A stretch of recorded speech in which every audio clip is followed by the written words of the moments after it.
Hey folks, welcome to another Triple T Thursday. For those just joining us, that's Tools, Tips, and Talk, where we'll discuss info for the knife maker. In today's episode, we're going to finish our intermediate series in building this twist Damascus Bowie knife. So this one we should finish in this episode. So let's go down to the table and start us out.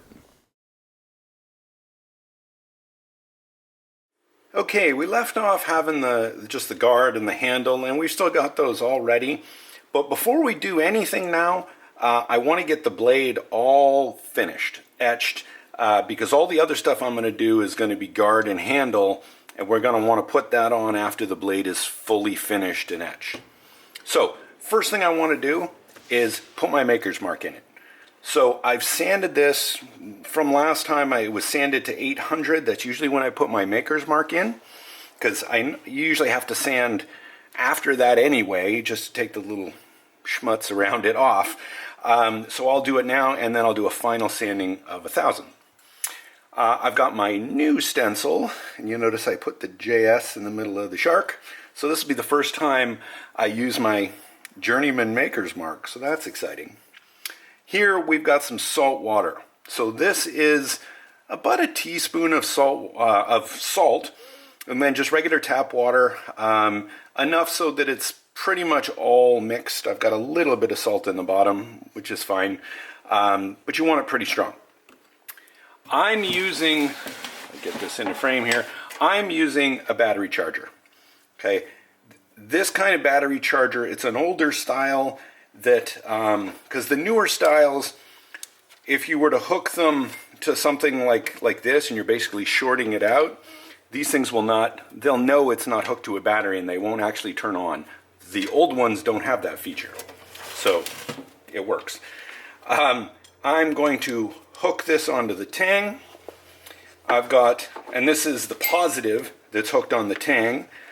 I've just got a cotton ball here on the negative, and I'll be dipping this and doing that. But first, I'm going to clean the blade just with some acetone to make sure that there's no oil or anything where I want to put my maker's mark.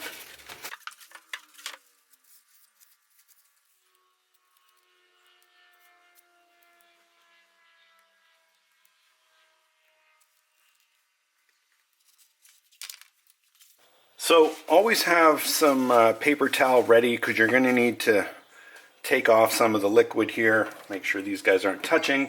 I have this thing set at 10 amp, so I'm going to plug it in. Okay, now I'm going to get the cotton ball wet, and you got to make sure the water goes all the way up to the metal part of the lead. Okay, and then you need to take off about 90% of this. I just keep dabbing this until almost no water comes off. You want it to be damp, not wet.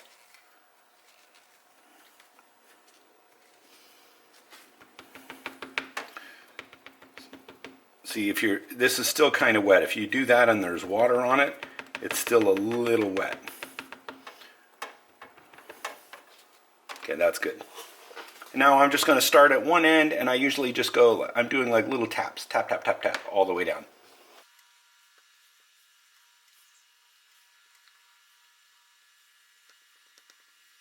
I usually do pretty strong presses at first, because it'll actually press the plastic, whatever it is, acrylic, whatever this is, presses it into the metal, and it sticks, so you get a perfect imprint, and then you can just tap across it.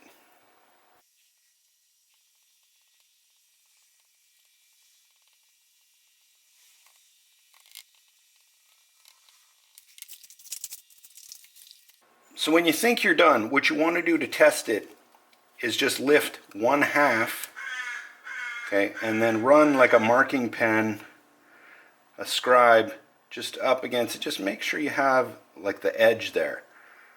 You want to be able to feel that.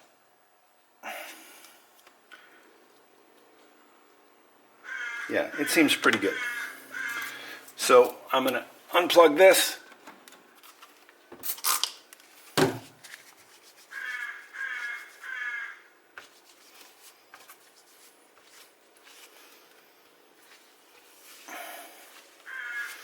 Good. don't know if you guys can see that. Again, you see like a little black mark, kind of a stain around it, but as soon as we hit that with 1000 grit, that's all going to come off. Okay, to clean up your stencils, I just hit them with a little bit of Windex. Be careful taking the tape off. You want to go slow because you don't want to pull that plastic off. And then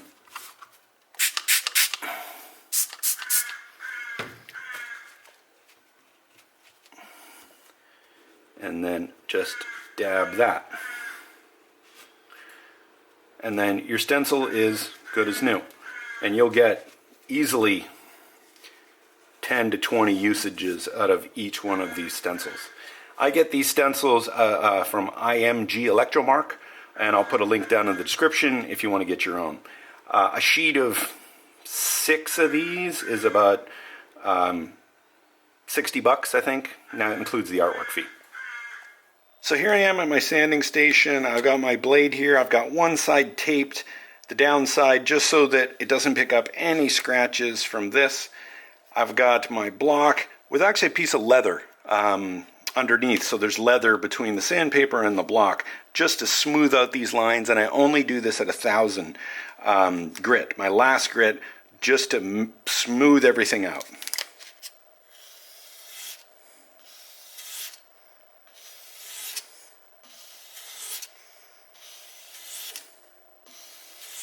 The trick here is to go in one direction only. So when I'm starting here, I'm going to go all the way down.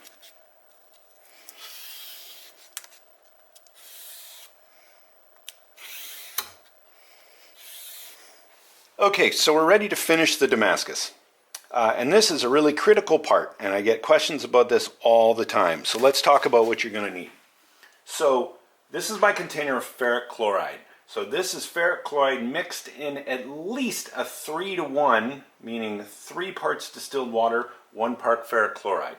You're better off with it 4-to-1 or higher. So this is probably closer to 4-to-1. I've got just some water here. I've also got a container of distilled water. Okay. What we're going to do is I'm going to wet this, because I always, and I've heard this from others, it always does better if you wet this before it goes in. So I'm going to wet it with distilled water. Okay, always distilled water. And then it's going to go in the ferric chloride for 5 minutes. So it's been 5 minutes. We're going to pull this out. Okay, it looks good. Alright, so now I've got some 2000 grit sandpaper, and I'm just going to clean it up here. And just sand off the oxides. I see we got a couple little gray spots, but I think those will come out later.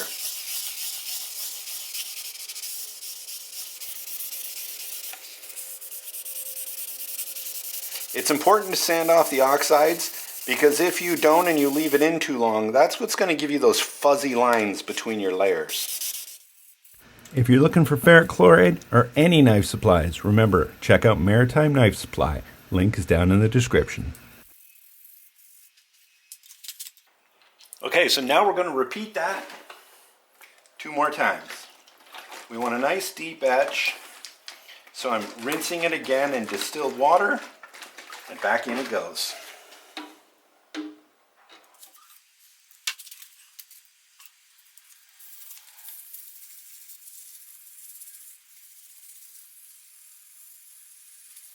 Okay, there it is after sanding it the 3rd time. And we could leave it like this. It looks really cool. You got kind of the dark lines around the nickel. Looks cool, but what we're going to do is do a coffee etch. So, I've got some really hot water that I just boiled. Okay, we're going to fill this up. Okay, hot water is key here. Then I'm going to use, it doesn't matter the brand, this is Folgers Classic Roast. Make sure you get the caffeinated kind. And this is what, I don't know, half a gallon, something like that. I'm going to use about 1/3 of this. You want this really, really strong.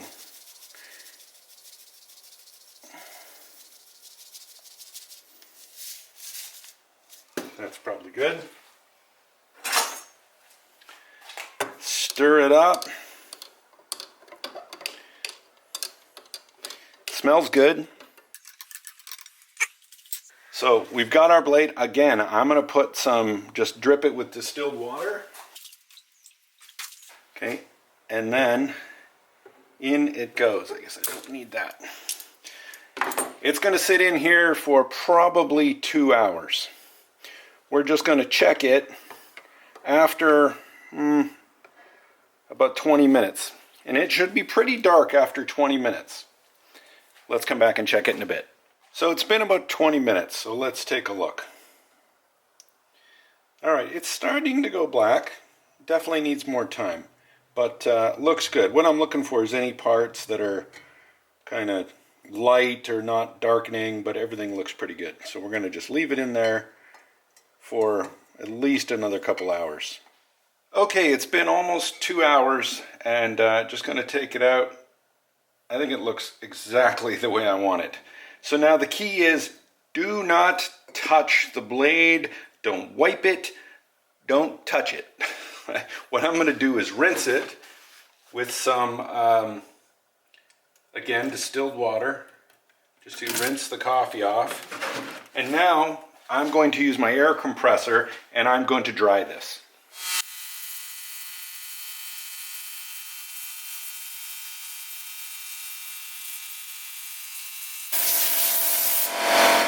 Okay, so we got it all dry. You can see it's still got a bit of a coffee tinge to it, but don't worry, that's going to come off.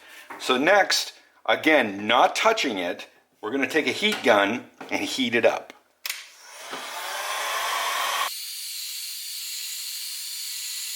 And this will only take maybe a minute. Now I've got some carnauba wax, and I'm just going to lightly go across the surface. I'm not rubbing, I'm just trying to coat it, the wax on the surface.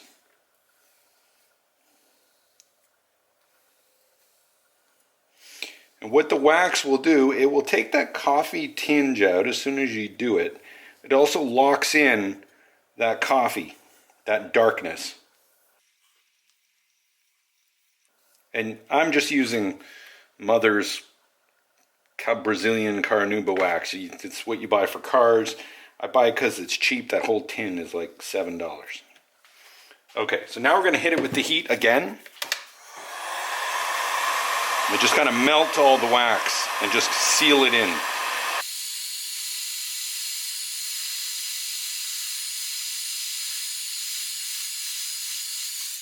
Now I'm just going to take a piece of paper towel, and this is the first time you can actually start to wipe it. The only thing that should come off is the wax. And I can feel the heat on the blade. So still be gentle with it, but you can see it is pretty durable now. There we go, folks. Look at that. It's still, I'm going to let it set for a little bit, but the black is nice and shiny, or it will be even when you clean it. It's nice and shiny, and it's pretty durable. Okay. And sometimes it's good just to do a couple little heats with this, just a couple, because what I'm doing is I'm getting that kind of coffee tinge off of it just by rubbing the wax on it and then cleaning it off. But it looks really good. I'm really happy with it.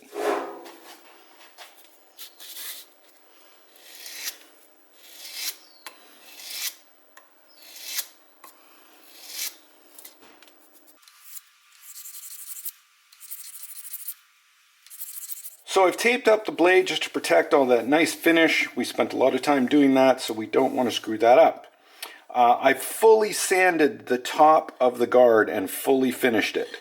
So what we're going to do is do our final glue up.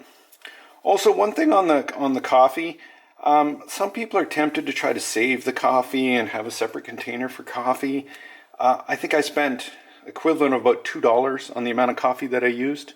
So don't do it. Don't try to save it. It loses its potency. Just buy new coffee every time. All right, we're going to glue it up, put the handle on it, and then put the pin in, and I'll show you how we're going to glue it up to make sure that it pushes the handle and the guard with the knife all together. Okay.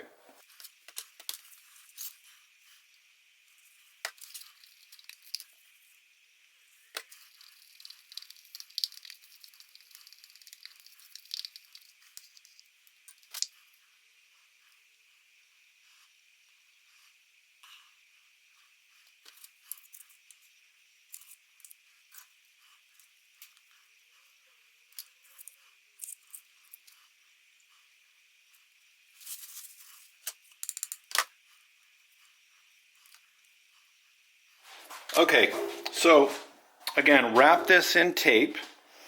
I've got soft jaws in here, and what I'm going to do is lock this blade in here so that the tip is not protruding here. So this is flat.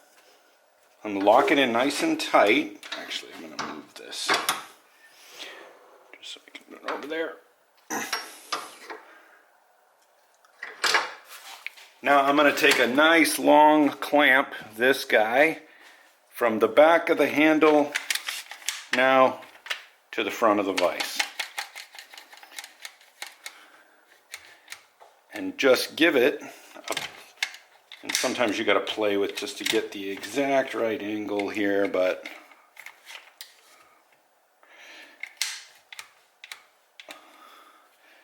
and this will give you the pressure that you want here. All right, let's leave that for a while. Let that solidify and we'll come back and we'll start shaping our handle. Here we go, all glued up.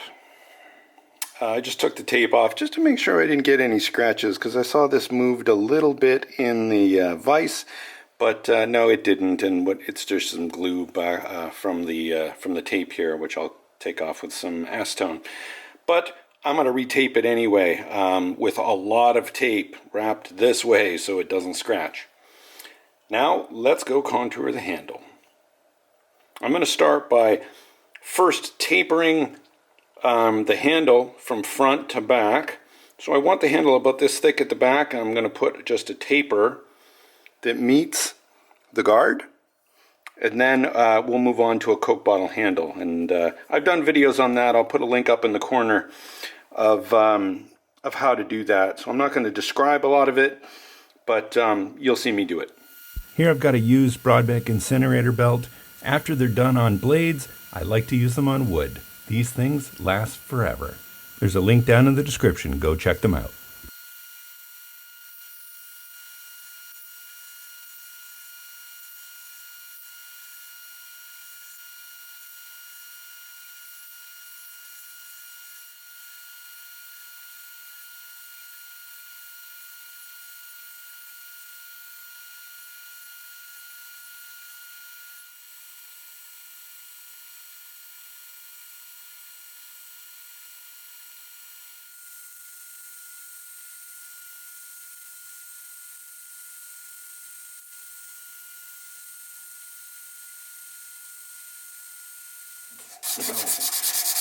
Honey, can I try? No. Maybe next time.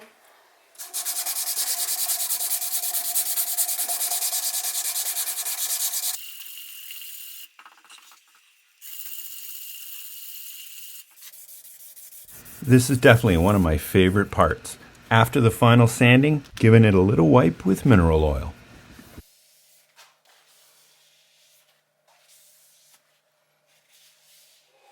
I like to finish all my handles by sanding them to 1000 and then buffing them with white compound.